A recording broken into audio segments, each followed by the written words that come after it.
Em destaque no Panorama CBN. Audiências públicas nos Estados Unidos discutem hoje a sobretaxa de 25% a produtos brasileiros que pode começar a valer no dia 15.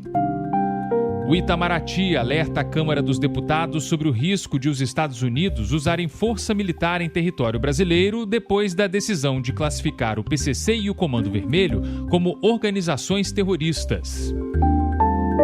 O Supremo dá 48 horas para que 7 tribunais de justiça expliquem pagamentos extras a magistrados.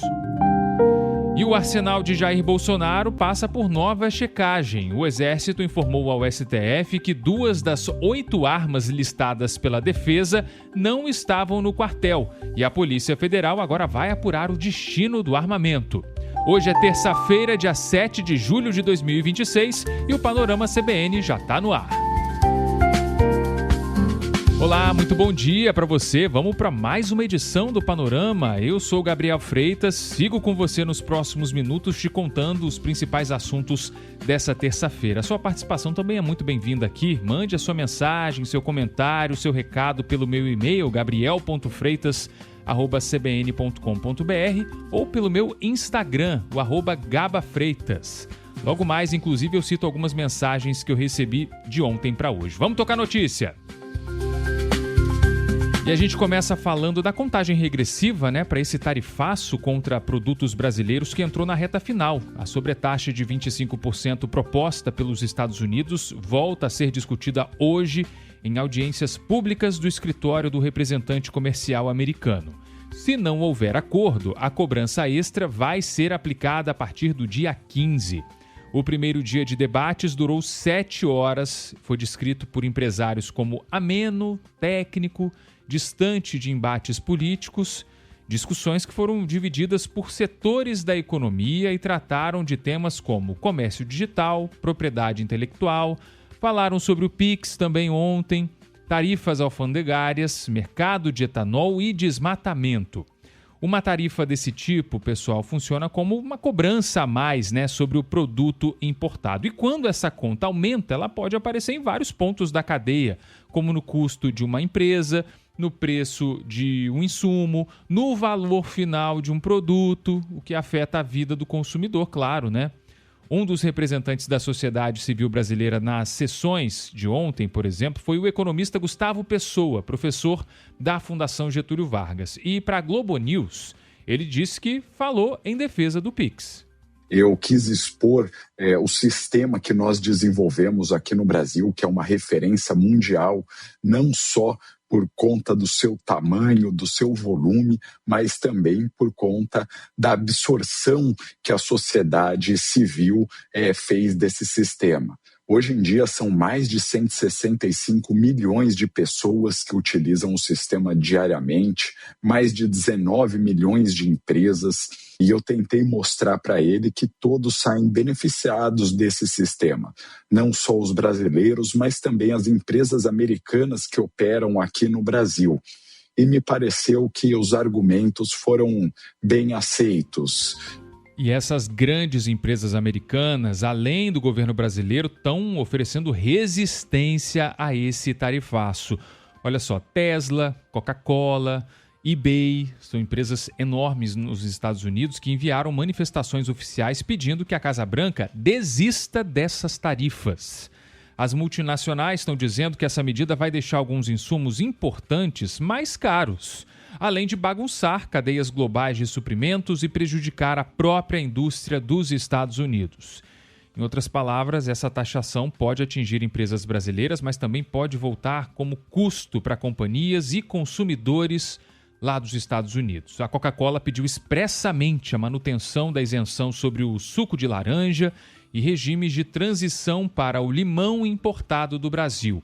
A companhia está afirmando que os Estados Unidos são os maiores compradores do suco congelado brasileiro, com transações que já somam 139 milhões de dólares nesse ano. A Tesla informou que usa componentes comprados no Brasil e que as tarifas podem comprometer a competitividade dos veículos da empresa. E o eBay enviou um documento de 13 páginas defendendo a isenção de artigos de segunda mão para evitar prejuízo financeiro aos consumidores americanos. Ao todo, o Escritório de Comércio americano recebeu 365 comentários entre empresas, associações e pessoas físicas. O representante da indústria de refrigeração, Homero Busnello, e o presidente da Câmara Americana de Comércio para o Brasil, Abraão Neto, destacaram que o tarifaço também pode prejudicar empresas e consumidores lá dos Estados Unidos. As tarifas, a elevação das tarifas tira a competitividade da própria indústria que já está instalada aqui nos Estados Unidos. As exportações brasileiras acontecem em setores que são importantes para a produção americana, insumos, máquinas e equipamentos. Então é uma situação que leva a perdas para os dois lados. Ainda sobre o tarifaço, o governo brasileiro enviou ontem uma contestação formal aos Estados Unidos contra aquela acusação de que o país, o Brasil, está falhando no combate ao trabalho forçado. Essa é uma das acusações dos Estados Unidos que pode levar a uma sobretaxa de 12,5%. Nessa carta, o Itamaraty está dizendo que as conclusões da investigação são errôneas, arbitrárias e não encontram respaldo nas evidências apresentadas pelo Brasil ao longo desse processo. O Ministério das Relações Exteriores também está dizendo que o relatório deixou de considerar informações sobre as leis brasileiras e as ações de fiscalização contra o trabalho análogo à escravidão. Essa manifestação está reforçando ainda uma posição que é antiga do Brasil, contra medidas unilaterais adotadas com base naquela seção 361, que é um dispositivo da legislação comercial americana. Para o governo brasileiro, esse tipo de ação não combina com o sistema multilateral de comércio, que funciona com regras negociadas entre vários países. A preocupação do setor produtivo é bem grande nesse momento, A Confederação Nacional da Indústria está projetando que, se as duas tarifas propostas por Washington forem aplicadas ao mesmo tempo, mais de 4 mil produtos exportados podem ser atingidos. O impacto estimado nas vendas brasileiras para os Estados Unidos, principal parceiro do Brasil no comércio de manufaturados, é sempre bom lembrar disso, passa de 15 bilhões de dólares. São produtos industriais, são máquinas, equipamentos e insumos que entram em cadeias de produção dos dois lados. Por isso que a gente está dando tanto destaque para esse ponto aqui no Panorama.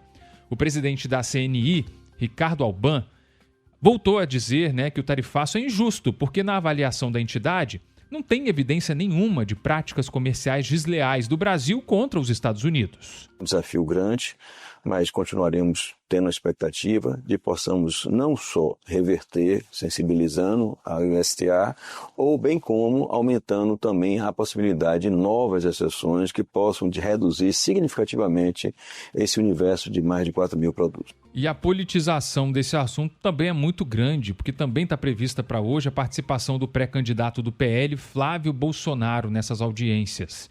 Na semana passada, ele enviou uma carta ao governo americano pedindo que o tarifaço seja adiado para depois das eleições.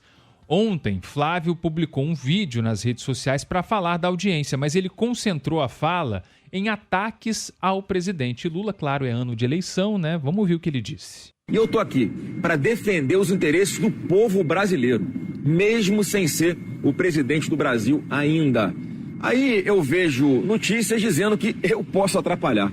Tá de brincadeira. O Lula já atrapalhou e vai ser difícil reverter o estrago que ele causou. Mas eu tô aqui, mesmo com a construção dessa narrativa mentirosa contra mim. Eu não vou me omitir. Eu vou fazer a minha parte. O governo Lula decidiu não discursar diretamente nas audiências. Por quê? A justificativa do governo é que esse não é o espaço adequado para uma negociação entre governos. Mesmo assim, o Itamaraty enviou uma observadora da Embaixada do Brasil em Washington para acompanhar essas sessões. Agora, as equipes técnicas estão preparando uma rodada final de reuniões presenciais com ministros brasileiros. A ideia é apresentar os argumentos do Brasil antes do veredito americano, que está marcado para o dia 15 de julho, e o ministro do Desenvolvimento, Indústria, Comércio e Serviços, Márcio Fernando Elias Rosa, reafirmou que não há motivos para esse tarifaço americano. Nós temos que continuar fazendo o nosso papel, que é negociando, discutindo, debatendo tecnicamente, demonstrando quais são de fato os interesses do país. Com o Brasil, os Estados Unidos têm superávit, que ele não tem com o resto do mundo. Então não se justifica.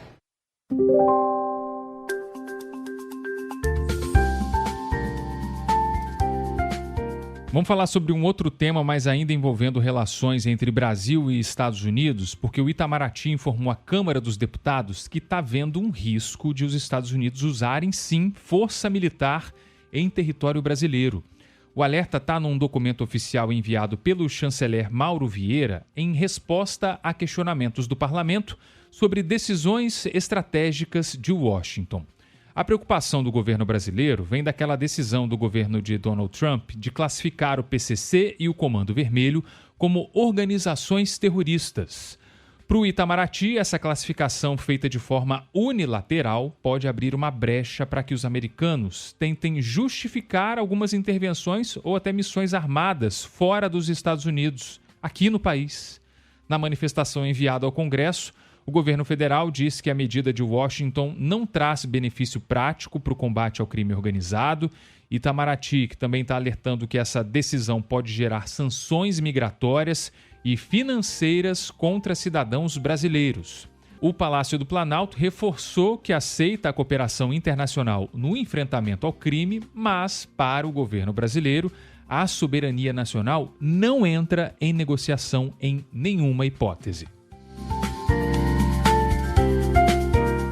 Bora falar agora de uma cobrança do STF sobre pagamentos extras a magistrados, os penduricalhos. O Supremo Tribunal Federal deu prazo de 48 horas para que 7 tribunais de justiça expliquem o pagamento desses chamados penduricalhos a magistrados. Esses valores são extras, e eles entram como benefícios e verbas indenizatórias que podem aumentar bastante o salário final. A determinação foi assinada pelos ministros Alexandre de Moraes, Flávio Dino, Cristiano Zanin e Gilmar Mendes. O objetivo é apurar esses repasses que superaram amplamente o teto constitucional.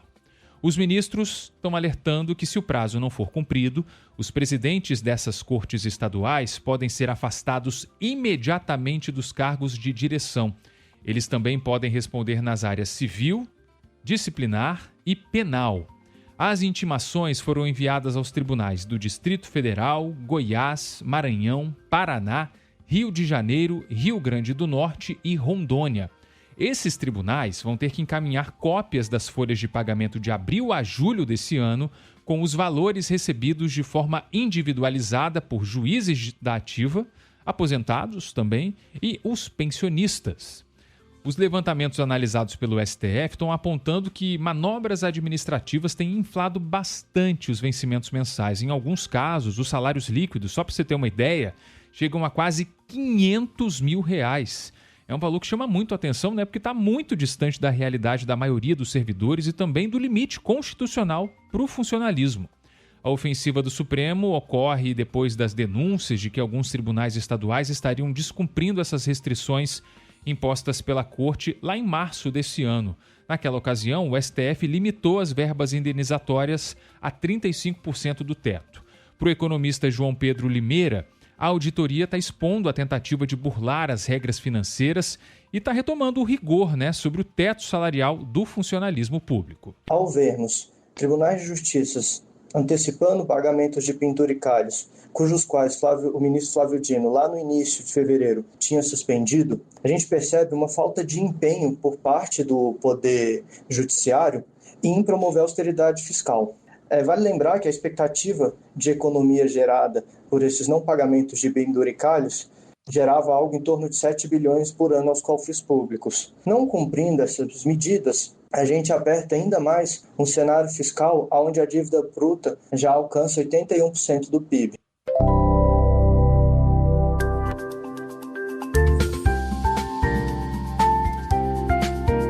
E aquele arsenal do ex-presidente Jair Bolsonaro, virou alvo de uma nova checagem depois que o Exército informou ao STF que nem todas as armas listadas pela defesa do ex-presidente estavam no quartel. A corporação disse ao Supremo que transferiu para a Polícia Federal todo o armamento que estava sob a guarda do próprio Exército, mas contestou a versão dos advogados de Bolsonaro, afirmando que 2 das 8 armas mencionadas pela defesa não estavam lá.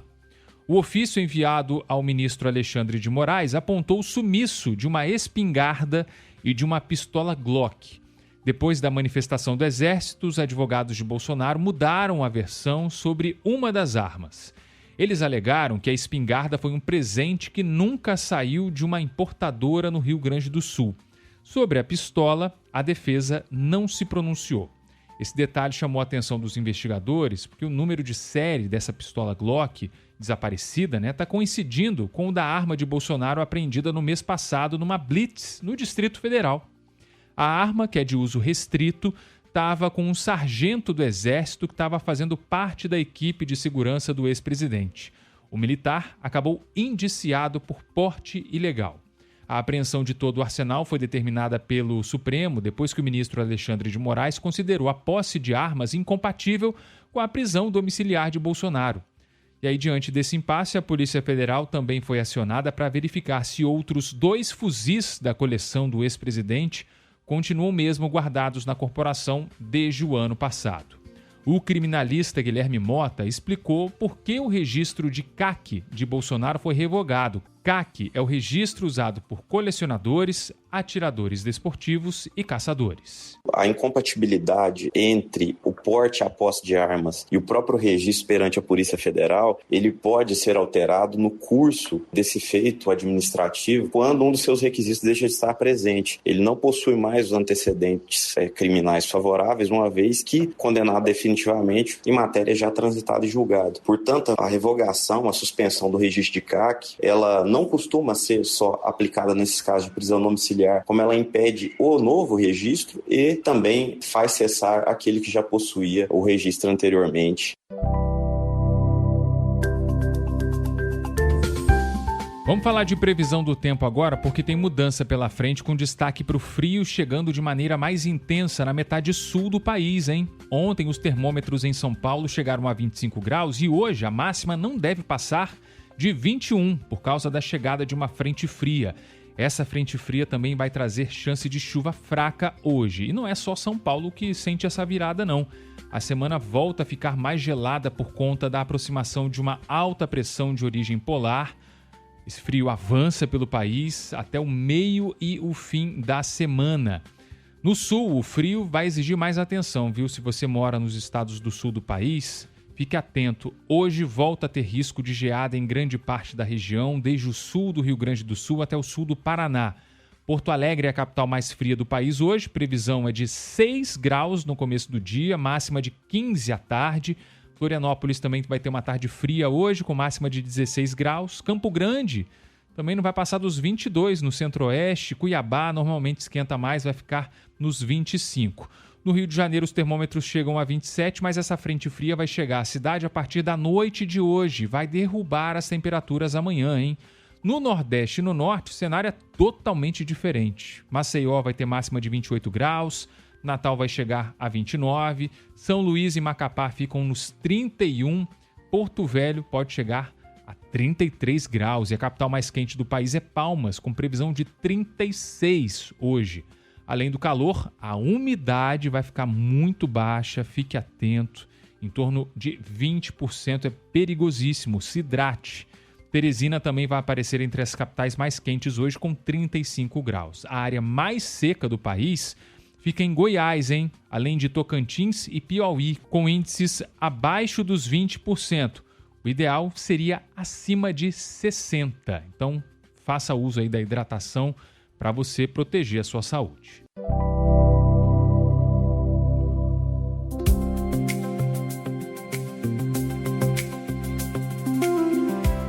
Mudando a trilha para a gente falar do noticiário internacional, porque a partir de hoje, Ankara, na Turquia, vai receber uma reunião importante da OTAN, a aliança que reúne os Estados Unidos e países europeus.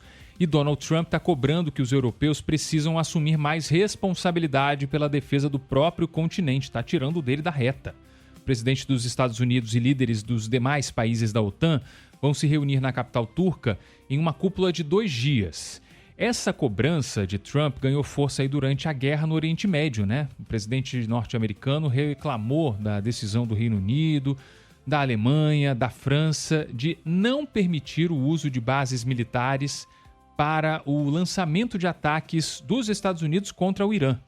Para Washington, os aliados europeus estão dependendo demais da proteção americana. Já os governos da Europa estão tentando medir cada passo, porque liberar bases militares ou ampliar a participação em conflitos pode aumentar a tensão fora do continente e também gerar desgaste dentro de casa, né? O presidente da Ucrânia, Volodymyr Zelensky, vai participar da cúpula como convidado. Ele cobrou o envio emergencial de baterias antiaéreas depois de um bombardeio russo que matou 22 pessoas em Kiev. Essas baterias são usadas para interceptar mísseis e aeronaves. Para a Ucrânia, esse tipo de equipamento ajuda a proteger as cidades, né? Reduzir o impacto dos ataques russos contra áreas civis. Zelensky, que vai ter uma reunião bilateral amanhã com Donald Trump, inclusive. A conversa deve tratar de caminhos para encerrar a guerra na Europa Oriental e também da ajuda militar que Kiev segue cobrando dos aliados.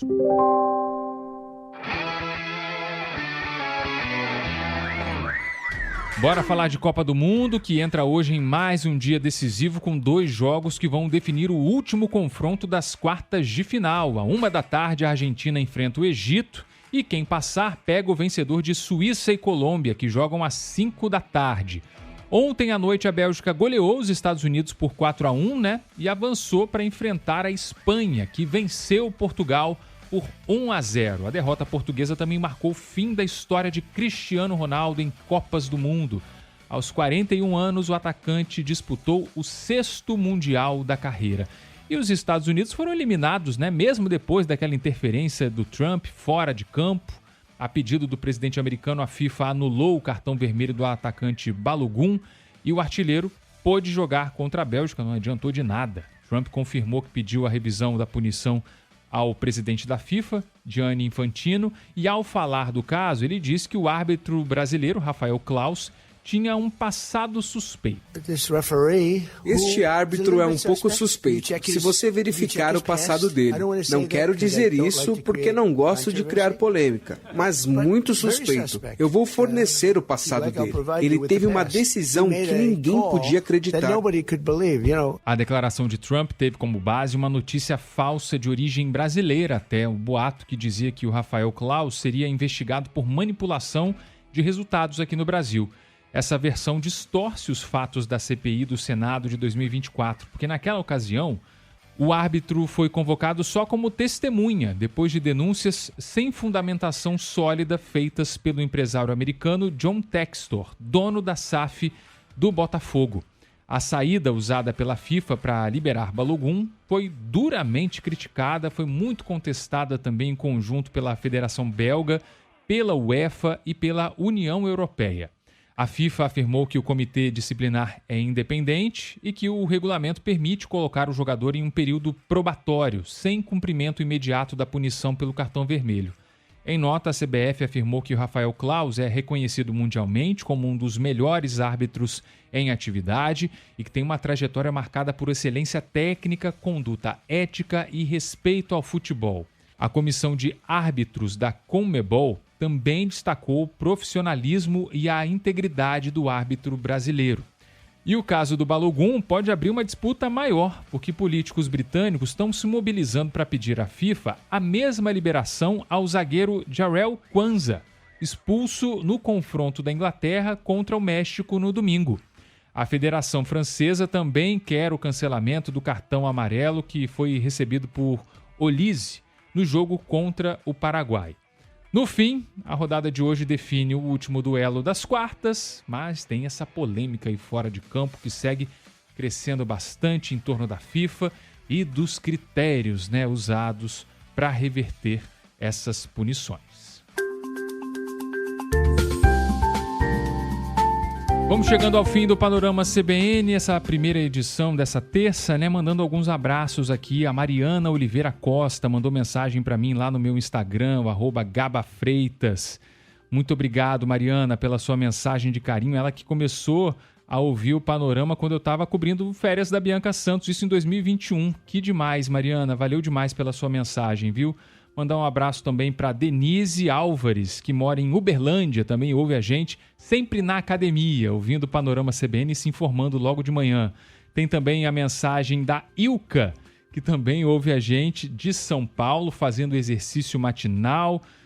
Tá agradecendo aqui pela companhia, desejando boas férias para Bianca Santos, que volta logo mais. Vou me despedindo aqui do Panorama com o Laerte Afonso, com Edmilson Fernandes, que sempre fazem Panorama também. Tchau, tchau, pessoal. Até amanhã.